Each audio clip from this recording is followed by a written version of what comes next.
Le sommeil, voilà un sujet qui nous concerne tous.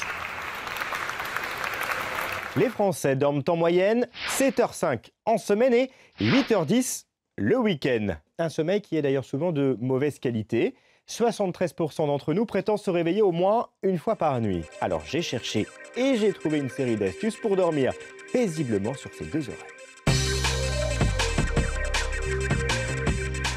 Pas assez de sommeil, et même trop de sommeil d'ailleurs, peut avoir de lourdes conséquences sur notre santé et même sur notre espérance de vie. Merci bien. Le sommeil, c'est une période où non seulement notre corps se régénère, au niveau justement énergétique, synthèse des protéines, etc., croissance, etc. Et puis également une période où on va reconstituer également ses défenses immunitaires, par exemple. C'est une période qui est très importante pour la régulation de tout ce qui est sécrétion des hormones. Le sommeil, une étape donc primordiale. Or, 16% des Français déclarent souffrir d'insomnie, 17% de troubles du rythme du sommeil ou encore 4% d'apnée du sommeil, d'où l'importance de prendre ce sujet très au sérieux. Première étape déjà, tenter de comprendre l'origine des troubles du sommeil. Pour cela, il faut se rendre dans un institut spécialisé. Une multitude de capteurs est alors positionnée sur les patients, vous le voyez. Fermez les yeux. Les nuits, elles, sont observées de très près. Un protocole qui permet ensuite de poser un diagnostic. Reste sinon des astuces à connaître pour améliorer son sommeil. Un exemple avec la luxoponcture. Répertoriée dans les médecines douces, cette technique de faisceau infrarouge vise à rétablir le bon fonctionnement des organes et par la même occasion, du sommeil. J'ai choisi la luxoponcture parce que c'est une méthode pour moi qui est une méthode douce. Je dirais qu'elle m'apporte beaucoup au niveau des bénéfices. Dans le sens où je vois des résultats. Ça me permet de mieux dormir. Moi, je suis essentiellement là pour le sommeil. Comptez en moyenne 40 € la séance de luxoponcture. Autre astuce, privilégier le confort. Il est possible aujourd'hui de s'offrir un oreiller conçu sur mesure. L'oreiller, c'est pas un accessoire.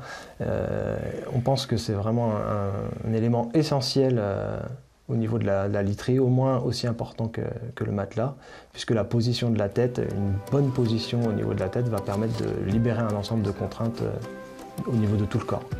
Un oreiller sur mesure pour 189 € en moyenne. Il existe également des appareils destinés à faciliter l'endormissement, à l'image de celui-là, baptisé le dodo. Regardez. Cet outil, qui projette une lumière au plafond, a été créé par des insomniaques.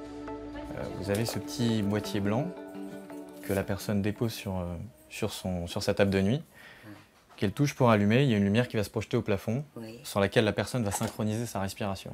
L'idée des concepteurs, mettre au point une méthode accessible à tous. Il suffit donc de synchroniser sa respiration sur la pulsation lumineuse. Cela permet de ralentir le métabolisme, le tout ayant un effet hypnotique. Les pensées négatives disparaissent et le sommeil reviendrait plus facilement.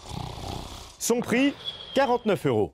La clinique du sommeil de Bordeaux, sinon, a développé un programme via une plateforme internet afin de permettre à celles et ceux qui prennent quotidiennement des somnifères de s'en libérer.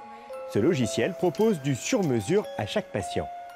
Chaque jour, il va devoir indiquer en fait son heure de coucher, son heure d'endormissement, son heure de lever, de réveil, et indiquer également le nombre d'éveils et le nombre de comprimés qu'il aura pris pendant la nuit. Le site va recalculer les heures conseillées de coucher et de lever du patient et lui indiquer en fait les horaires à suivre.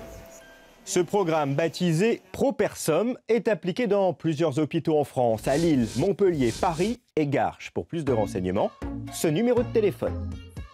Et il faut également savoir que certains troubles du sommeil semblent provenir, entre autres, de l'utilisation des nouvelles technologies le soir. L'exposition tardive et prolongée à la lumière des écrans détériore la qualité du sommeil par son effet stimulant et addictif. 4 Français sur 10 utilisent l'ordinateur, la tablette, le smartphone le soir dans leur lit. Or, il est vivement conseillé de se déconnecter au moins 30 minutes avant de s'endormir.